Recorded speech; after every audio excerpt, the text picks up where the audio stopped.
నా తలరాత ఏంటో ఇలా తయారైంది. అయినా హేమ, ఇంతకాలం మనం ఎన్నో ఇళ్ళు అద్దెకు మారుతూ వచ్చాం. మనకంటూ సొంత ఇల్లు లేదు. ఇప్పుడిప్పుడే చీటీలు వేసుకుంటూ 10 రూపాయలు దాచుకుంటున్నాం. హైమ, అద్దెంట్లో ఉంటాం నాకు మాత్రం సరదానా? మీ నాన్న మీ తమ్ముడికి ఇచ్చినట్టుగా మా నాన్న నాకు 1 సెంటు భూమి కూడా ఇవ్వలేదు.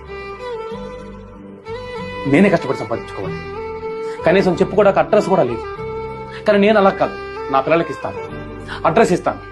వాళ్ళకి సంబంధించిన ప్రతి ఫంక్షన్ ఎవరి పర్మిషన్ లేకుండా నా ఇంటి ముందే టెంటేసి మరీ చేస్తాను.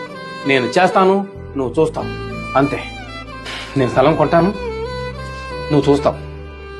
ప్రతి ఒక్కళ్ళకి నేనేంటో చూపిస్తాను. అప్పటి వరకు ఓపిక కూడా ప్లీజ్ ఓపిక పట్టు. చిన్ని చినుకులనే పిడుగే రానుంది అని తెలియకనే పిడుగే రానుంది అని తెలియకనే.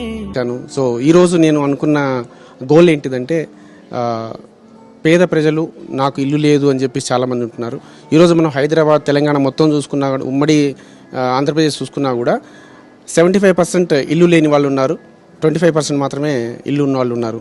అందరు రెంట్స్కి అలా అలా ఉంటున్నారు. జీవితంలో ఒక సొంత ఇంటి కళ నెరవేరాలనే ఒక ఉద్దేశంతో చాలామంది థింక్ చేస్తుంటారు. కాబట్టి వాళ్ళకి నేను చెప్పేది ఏంటంటే, ఇన్వెస్ట్మెంట్ చిన్న ఇన్వెస్ట్మెంట్ కూడా పెట్టుకోవచ్చు. చిన్న ఇన్వెస్ట్మెంటే రేపటి నాడు చాలా పెద్దగా అవుద్ది. అందరూ చెప్తుంటారు రేపటి కోసం చెప్తుంటారు. మరి రేపటి కోసం ఈరోజు ఆలోచించండి.